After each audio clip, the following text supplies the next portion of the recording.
Hello, I'm Porschia Parker Griffin, and I want to welcome you to the Career 101 podcast, a place for ambitious professionals and seasoned executives who want an edge in their career.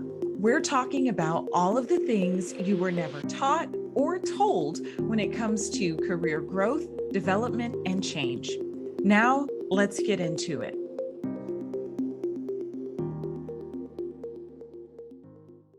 Today, we are talking about Interview 103, Informational Interviews with Wynter Love.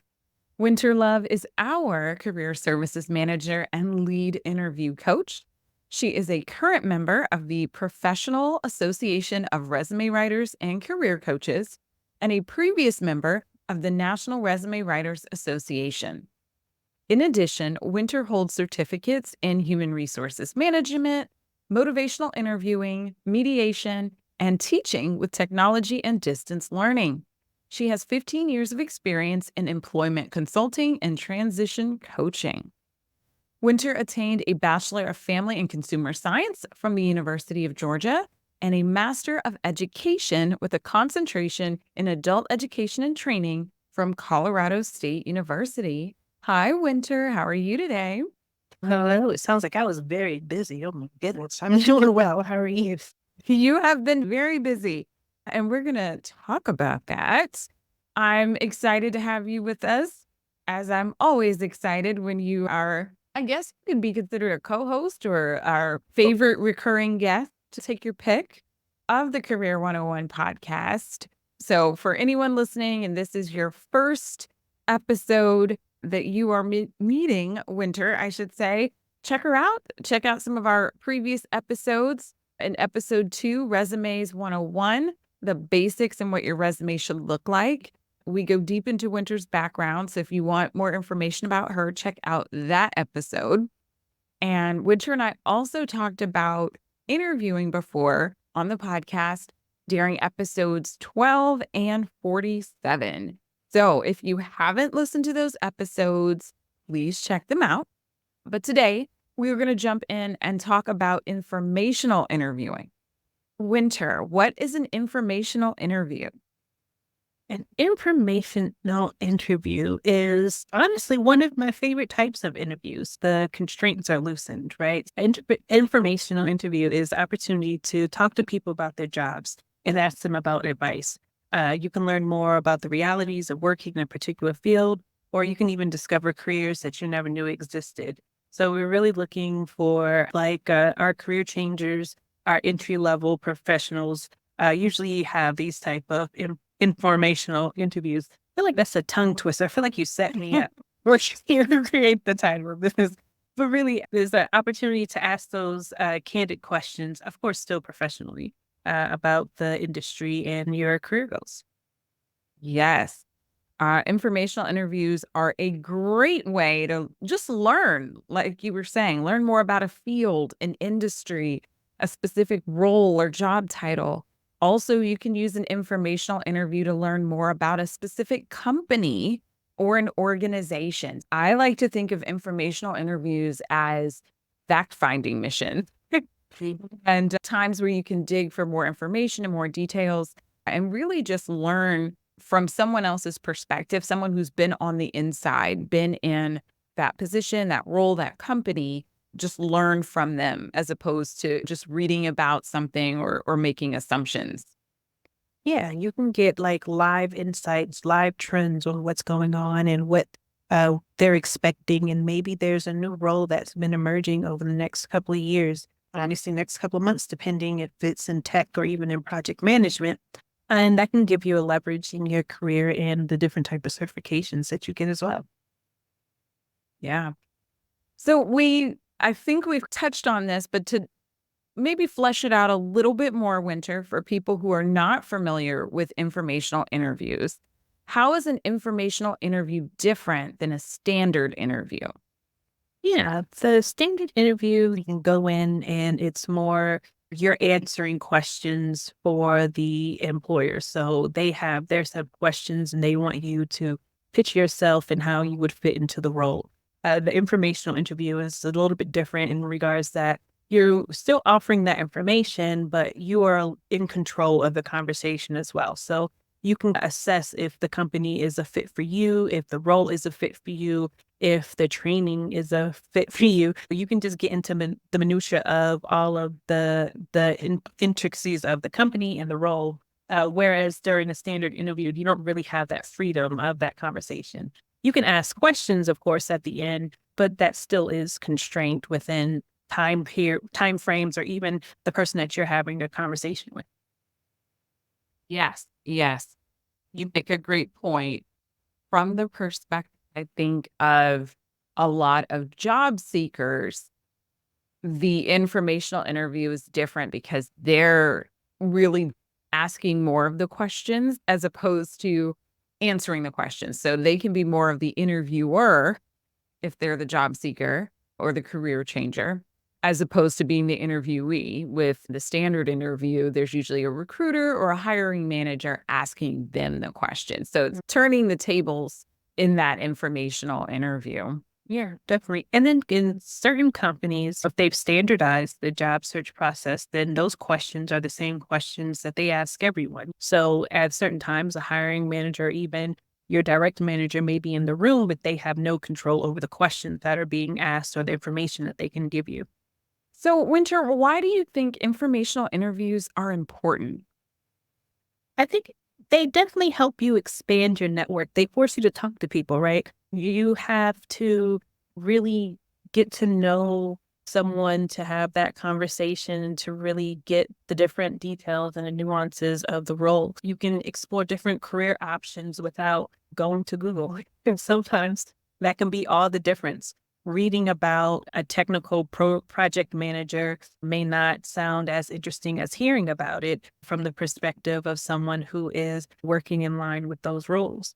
Honestly, it can lead to your name in rooms for consultancy positions. I've had candidates who are clients who had conversations just out the blue that were informational interviews. And then 6 months down the line, they were like, hey, we talked about this project and I think that your skills will be a perfect fit for it. Are you available? So there's a lot of different ways that informational interviews can be an asset to you in your job search strategy. It can give you insight on a company's work environment. I've had a client request the informational interview after they received a job offer. So they had a distant relationship with the person, and then they were able to have a conversation with them, excuse me, and get more insight on the management team and what's it like with the project flow and the communication. Just open yourself for communication, and networking can make leaps and bounds difference in your job search. I love all of that and second it.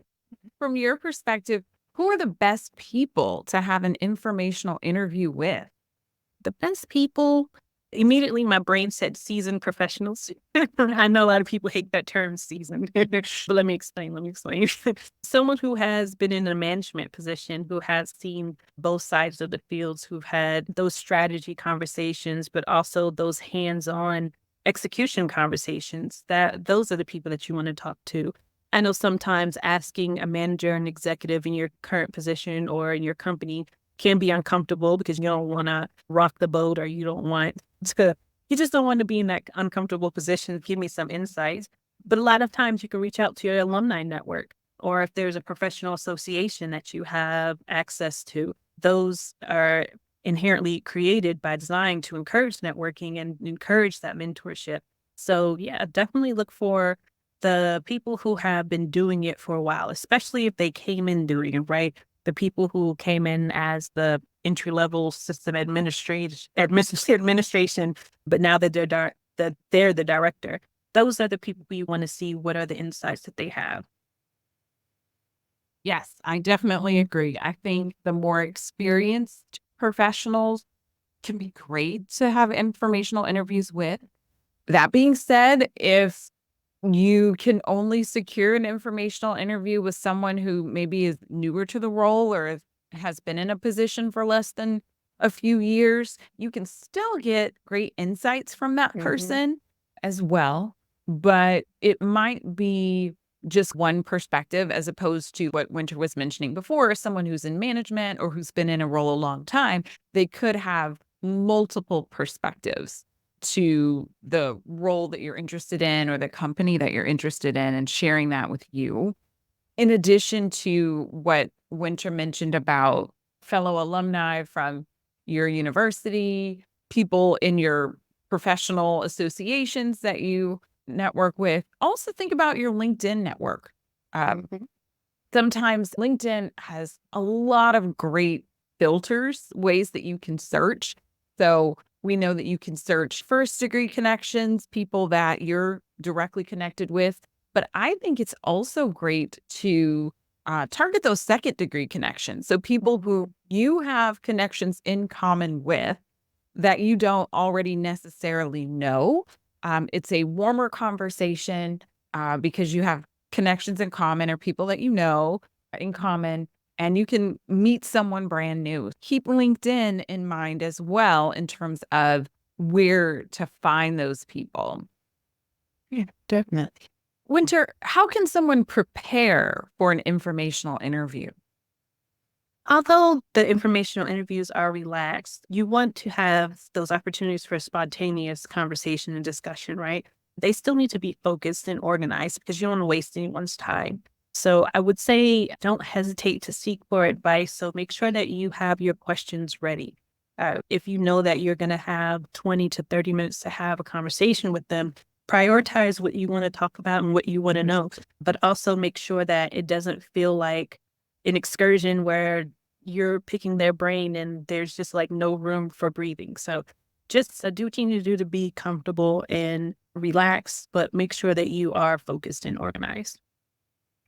Yeah, I think everything that you mentioned is really important. And I like what you said about the time frame. I agree. I think that you really want to make sure that you're not taking too much of the other person's time. So shooting for being focused with your questions to take up, I would say in general, somewhere to from like 15 to 20 minutes of, Mhm. or I'm sorry, 30 minutes, 15 to 30 minutes of their time. Any longer than that, and I think sometimes people might feel like it's taking too long, but coming prepared for that time frame, having an idea of the focus questions you wanna ask about the role, but also warm them up. Ask them some of their background in terms of personally, how did they get to that career, that job? What made it stand out? Not just focusing too much on the technical roles and responsibilities of what they're doing, but try to get a feel for them as a person too. Make sure to incorporate that. And one thing I love to tell our clients, Wynter, about as part of their interview prep is to try to find as much as you can in common with the person that you are, in this case, interviewing. I think you should do this as well when you are being interviewed, right? So when someone, a recruiter, a hiring manager reaches out from a company to interview you for a job, I think you should also look for things in common with that person. Do a little research on LinkedIn or Google and see what you can find out about this person. Did you go to the same university? Are you from the same city? Did you study the same subject or major? Anything like that. Great to just break the ice and talk about during Yeah. an informational interview. And psychologically, they have shown that when you bring up commonalities with people, it enhances the connection, right? It endears that person to you. And that is always something that you want to be doing when you're networking and building relationships. Yes. Wynter, to the nitty gritty now. What are some good informational interview questions that someone could ask? The Career 101 podcast is brought to you by Fly High Coaching, where we help our clients soar to their full potential. More and more professionals and executives are setting out to achieve their career goals. But without the right support, it can be difficult, if not impossible. Whether you need career coaching, interview coaching, or a professional resume, we're here to help. Check us out on our website, fly-highcoaching.com. Good ones that someone could ask. So we know the usuals, right? The usuals are, what do you do every day? Or what emerging trends or technologies do you see in your work? Those are usual. I say good ones are picking apart the skills. What are some commonly overlooked skills or qualities that you have that you think was essential to your success? Get down, and I don't want to say more personal, but it could be personal. Was there a decision that you made that influenced the trajectory of your career? Maybe you were up for a promotion and you said no, or you said yes. How did that impact your career and your decision making and your leadership decisions? Is there any training that has sat with you, that's resonated with you over the years? That would be a good question to ask, because we always want to share those insightful moments that we have. And that can be an opportunity for them to just give you their philosophy and their methodology on their approach to their work, obviously. But that can be insightful because it's an open ended question in a way, and it just lets them go and focus on what they want to. So yeah, so I say it's a balance of the technical questions, but also those open-ended questions where I want to know how you think. Um, and that can be flattering in a way and help with building the relationship. Yeah, yeah. Open-ended question, that's a great point. You want to ask as many open-ended questions as you can. So these are questions that aren't yes or no questions or this or that questions, but really getting them to be descriptive, right? To explain things to you. A question I like is, how did you get into this field? Mm. What do you enjoy about your job? What do you think is not so great about your job? Or what do you think is the worst part of your job or the hardest part for you to do? You can also ask, to Winter's point about technology, what's changing in Yeah, this what's going to be phased industry? out? Yeah. Exactly. I like to ask people to think about, what do you foresee happening in the next 3 years in this industry or in your company or whatever you're specifically wanting to know. But ask them to play fortune teller and tell you the future from their perspective. And then also to get an idea of the personality of the people who are a good fit in this role or in this company. So you could ask, what kinds of people do well in this job? Hmm. What is the personality like of the people who are top performers in this role? Any way you want to ask the question, but really getting at that personality piece, I think can give you a lot of insight. Definitely. So, what are some tips professionals could use to have a productive informational interview? We started some already, but just other tips, Winter, that come to mind. Yeah. And it's imperative that we're productive here because we don't waste anyone's time. And it can be simple to miss is just to actively engage, be there, be present to build a relationship, make sure that you know what you need to reduce your nerves so that you can minimize that ice breaking time. Because again, you don't have that much time. You want to be respectful of their time and stay on track. So I would say definitely prepare yourself personally. I think is the biggest thing is we focus on questions, we focus on actually getting them there. What am I going to wear and all these things, but calm yourself down and really quiet the noise so that you are ready to receive them and be as engaging as possible. Because usually relationships like this lead to mentorships, and those mentorships can lead to endless opportunities. Yes. Yes, yes, yes. A couple of tips I thought of that some people might think, oh, yeah, I do this, but other people actually, I want to shed some light on them. The first is to take notes. And even if you're one of those people who thinks, hey, I can remember everything off the top of my head, I guarantee you, you will catch some things and retain some things by taking notes that you wouldn't have retained if you did not. But also taking notes signals to the other person that you're taking this seriously. Like, this isn't just, hey, I'm grabbing you for a cup of coffee and a quick chat outside, right? This is something that is important to you. And you're in that vein, thankful that they've chosen to spend time with you. Mhm. And then also, this tip is more after the informational interview, but just thank you notes. Mhm. Yes, a thank you email works as well, but I think that you should definitely send a handwritten or a paper thank you note and mail it to them. So you can do both as well. You can email and send that thank you note or thank you card. I think that really sticks with people. It helps you to be memorable. So those are just some little tips that I would recommend.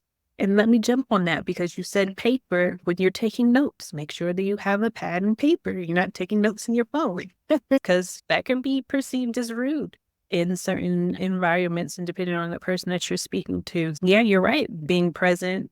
I said being present, but also taking notes on pad and paper. And sending over that thank you note in paper. It really does make a difference. Yeah. Winter. What do you think are some of the biggest challenges that you've seen people have with informational interviewing?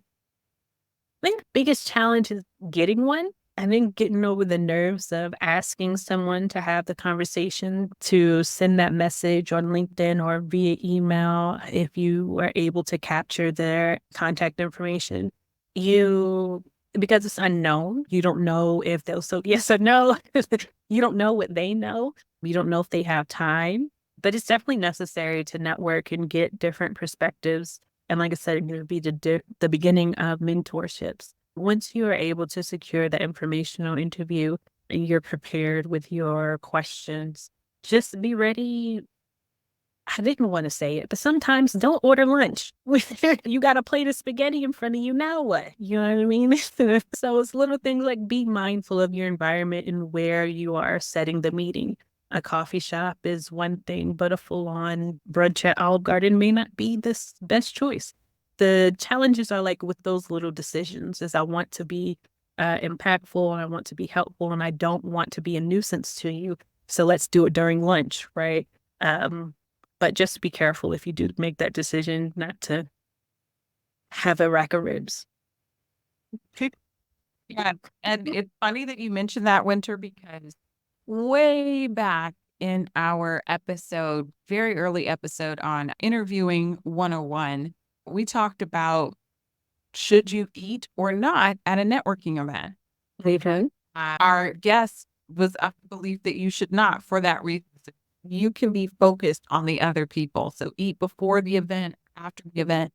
If it is lunch, to Winter's point, you can just grab a drink or maybe a small appetizer while the person you're interviewing has a full lunch so that you can be present during the informational interview and really get the information that you want and be focused on that. I would say a big challenge I've seen after getting the interview and then making sure that you're getting the information that you need is knowing what to say. So we covered that earlier with some great questions to ask during the informational interview. I think sometimes people have issues with filling the silence if they don't really know the person and things like that. Again, you can prep for that. Like I said, in terms of doing that research ahead of time to find things that you have in common with that person. That's a great way to fill in any gaps in addition to having your prepared question. Yeah, definitely. All right. So sometimes professionals are hesitant to accept an informational interview request because the person, they're the person with the knowledge and the experience, but they feel Mhm. like that conversation might be one sided and that they're doing all of the giving to the person who requested the interview. So, can someone make sure that the informational interview doesn't seem one sided to the other person or like they're the only person that benefiting from the conversation? Yeah, or if it's just you only want to connect for this conversation and this conversation only. Honestly, it's about the full experience of having that conversation with them. Building rapport starts from the very beginning. So the emails that you send requesting the meeting should not be the only emails that you are sending to that person. It shouldn't be the only interaction that you have with that person. Make sure that you are in a position to encourage the business relationship. So even if you're inviting them to an industry event, or in some instances, some clients will share like journals or research that they found. Hey, I saw this and it's reminded me of you, or reminded me of the work that you were doing, or I heard about this new technology. I just wanted to shoot this your way and I'm looking forward to having a chat with you this Thursday or whatever. But just to make sure that you are having multiple touch points with the person so it doesn't, like you said, it's feel one-sided, and to have that Rolodex of interests to fill the silence, like you said before. And if that doesn't work, give them gifts. Nice. Yeah. Bring some gifts, definitely. And I like what you said about really making sure that it's not transactional, right? That it doesn't feel transactional to the other person. Definitely sharing information, like you said, research studies. And again, if you find things in common that you have with that person, maybe outside of work, you can chat about those kinds of things and share that kind of information as well. One easy thing, as an example, is kind of things to do. I network with different people, and if you find out a cool event or festival or place to go, you can send that information to someone else, and they appreciate that kind of information. Somewhere they can take their kids, somewhere they can take their partner, their wife, their husband, whomever. And that's really, I think, helpful to people as well. Yeah, definitely. Wynter, my last question for you today. How do you think professionals can get a positive edge with their informational interviews? You get your positive edge by having informational interviews. Do them. Don't be afraid. Reach out to people, talk to them. More people want to talk about what they do than you realize. More people are looking for something to do on their lunch break than you realize. So you are getting the advantage and the edge by going forth and asking for the meeting and having the wherewithal to know that those conversations are important. Take your notes, have your options open. Know that one job role doesn't determine everything, right? A field can have multiple roles and different responsibilities that you don't know about. And if you're open to learning about the different processes and where people come in and different touch points, then you can expand what you're looking for and honestly expand your knowledge, your certifications, the services that you offer. There's a world of knowledge from conversations because not everything is documented. Not everything is searched on the internet. And a lot of times you have to talk with the person to get to know what's really going. Wynter, you have shared a lot of different tips with us today, and I'm sure that our listeners can use it to be more confident in their informational interviews. We appreciate you being with us. Thank you so much. It's always been a pleasure to join you. Until next time, I'm ready. This episode was brought to you by the Bravebird Career Alliance, the go-to membership designed for seasoned executives and ambitious professionals with everything you need for career planning, strategy, training, and support. Thank you again for listening to the Career 101 podcast. I hope you have at least one key takeaway that you can use in your own career. If you enjoyed hanging out with us, please rate, subscribe, and share this podcast. Until next time, here's to your success.